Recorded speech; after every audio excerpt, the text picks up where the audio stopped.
SolarByGreenGreg here. Welcome back. I've been gone here for the past few months.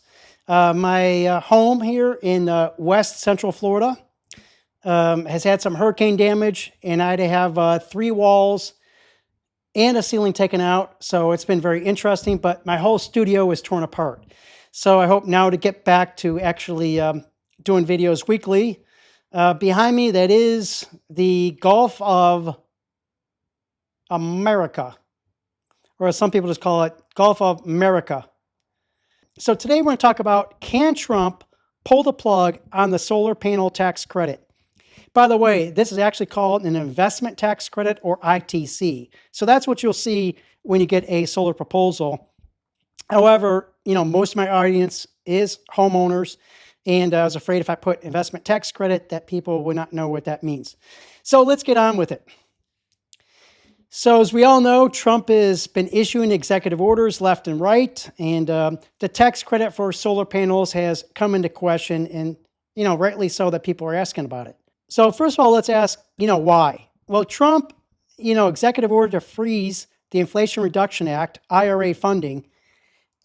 He's trying to freeze this spending along with lots of other spending.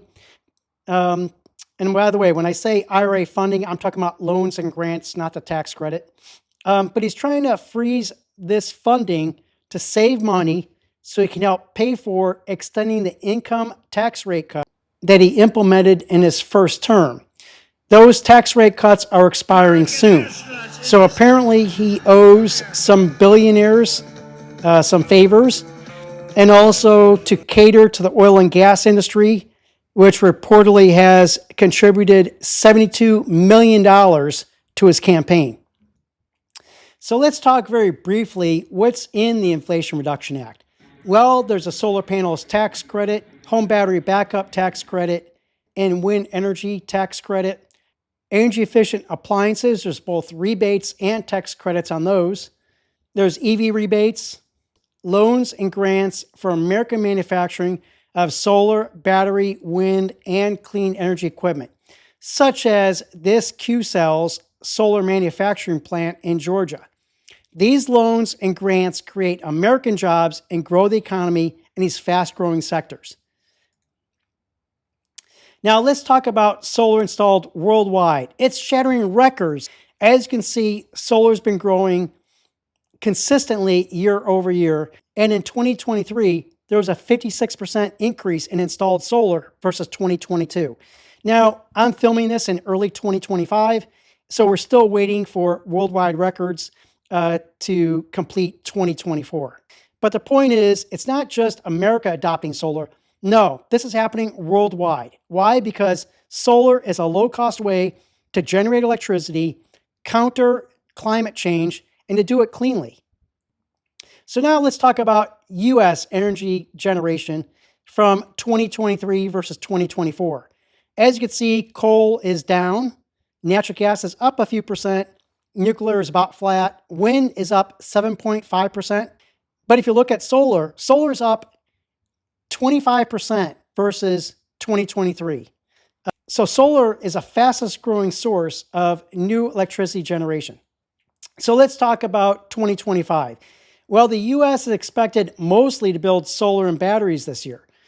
Solar's 52%, battery storage 29%, and then a little bit of wind and natural gas. So again, solar is dominating. And just as an example of this, Duke Energy Florida is celebrating 750 megawatts of solar in Florida. That's actually online now. This is 10 solar farms, generate enough electric for 230,000 homes. And I do expect Duke Energy will announce more solar farms in the near future. And lots of utilities are doing solar. Probably your own utility is doing solar. So let's face it, these utility companies have very smart finance people and accountants. They've crunched the numbers, right? We all know that. So they understand that solar is an economical source to generate electricity. Otherwise, they wouldn't be doing solar. So that's why you might want to consider solar for your rooftop. And so let's go over the investment tax credit for solar. Through 2032, it's 30%. 2033, it's 26%. 2034, it's 22%, and 2035, it's 0. And by the way, I should mention, there are some additional incentives available for commercial solar. However, in order to avoid any sort of confusion, in this video, I'm only concentrating on residential solar. If you'd like me to do a video on commercial solar, leave a comment down below and maybe I'll do one.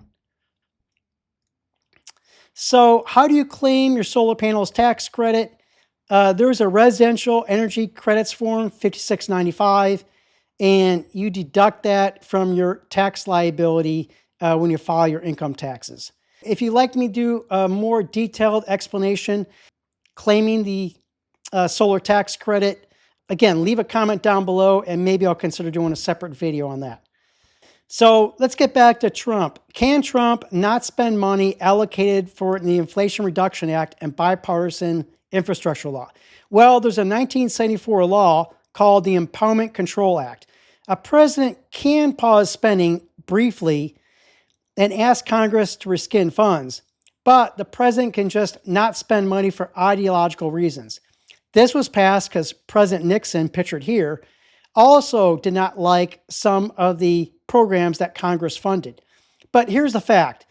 Congress controls the budget. They propose the budget, it's signed by the president, and once it's signed, it's law, and only Congress can change it. So here's an example of a recent court ruling. Trump administration tried to freeze funds for rebates and grants for the IRA and Infrastructure Jobs Act. This includes things, by the way, of high-speed rail, public EV chargers, EV rebates, etc. I should mention, by the way, this freeze did not include the solar tax credits. The federal judge ordered immediate release of federal funding and the disbursement of the funds. Again, the president doesn't get to decide how to spend the money. Congress does that. That's their job.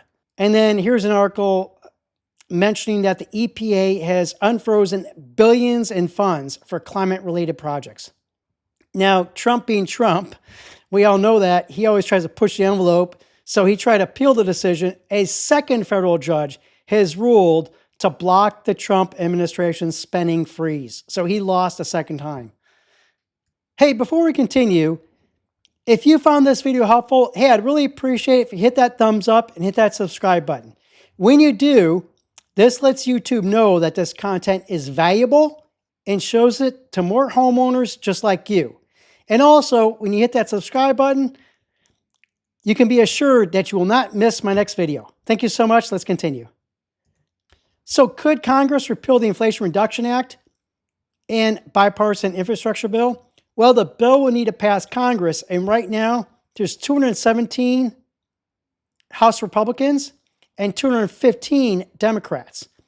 And so assuming all the Democrats will support the IRA, and I'm sure they will, that means the Republicans can only lose a handful of representatives. And I'll explain in a minute why House Republicans may not want to rescind the IRA and Infrastructure Jobs Act. If we look at the Senate, again, the Republicans have a slim majority. They have 53 seats versus Democrats, 47 seats. So again, they would have to get most Republicans to go along with it, and it can only lose a few people in the vote. And again, I'll explain why most senators may not want to rescind the IRA and Infrastructure Jobs Act. So let's look at the factory plans funded under the IRA. If we looked at announced projects in Republican districts, 228 projects announced versus 123 in Democratic districts. So again, Republicans are getting roughly double the benefit on announced projects. If we looked at announced investments in billions of dollars, the Republicans are getting over $106 billion versus Democrat districts, $19.5 billion. So again, Republicans are getting almost 5 times more investment dollars versus Democrats. Let's talk about jobs. In terms of jobs in Republican districts, over 81,000 jobs. In Democrat districts, a little over 29,000 jobs. Again, more than double the amount of jobs in Republican districts.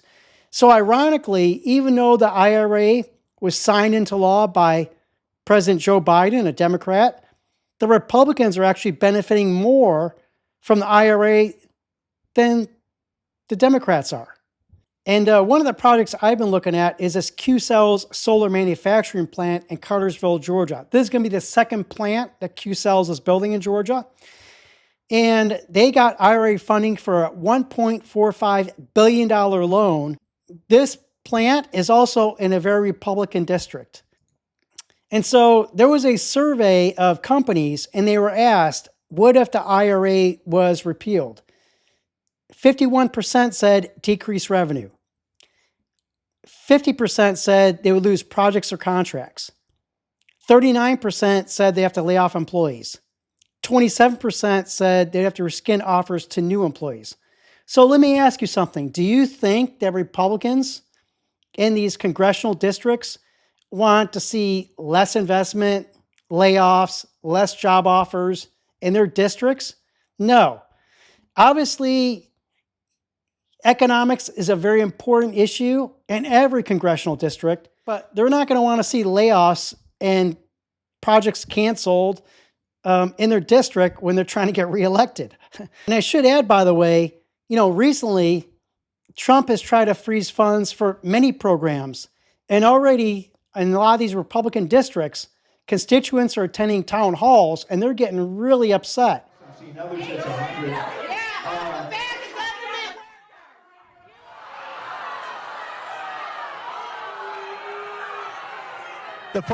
So do you think they want to add to that fire by laying off more people? Less job offers and canceled projects? No, they don't. And then here's an article that just came out today. House Republican support grows for keeping clean energy tax breaks. 21 House Republicans whose districts have drawn billions of dollars in new investments because of the Inflation Reduction Act incentives said developing clean energy was critical for the U.S. to meet President Donald Trump's goal of becoming energy dominant. And they threatened to resist their colleagues' efforts to gut the law to help pay for a small fraction of the GOP's multi-trillion dollar tax cut package. So there you have it. 21 House of Representatives support the IRA. And as I showed you in that previous slide, they can only lose a handful of votes if they want to change the law. So in conclusion, will the solar tax credit be repealed? The best I can tell right now is I don't think it's going to be repealed. Again, I think the Republicans are just benefiting too much from it, even though the law was passed by Democrats. The other thing, again, I would mention is this is a tax credit. And that means, again, it's a credit against your tax liability. It's not actually money going out as it is on some other programs. So it's not actually being funded or spent by the executive branch. And I think that helps keep President Trump's paws off of the tax credit. Let's hope so. So I hope you found this video helpful. On this channel, we cover home solar PV and battery, solar pool heating, energy efficiency, and I do it all without any sort of clickbait or sales talk. Listen, I'm a homeowner just like you, and I know how it is. Sometimes just trying to get information, right? And that's what my channel is about, to help homeowners make an educated decisions about solar energy and energy efficiency. If that's you, you're just looking for information, hey, go ahead, hit that subscribe and hit that thumbs up. And hey, post down below where you're from. It's always fun to know where people are from and how far my voice is reaching to help people out with solar and energy efficiency. Thank you so much. We'll see you next video. Bye-bye for now.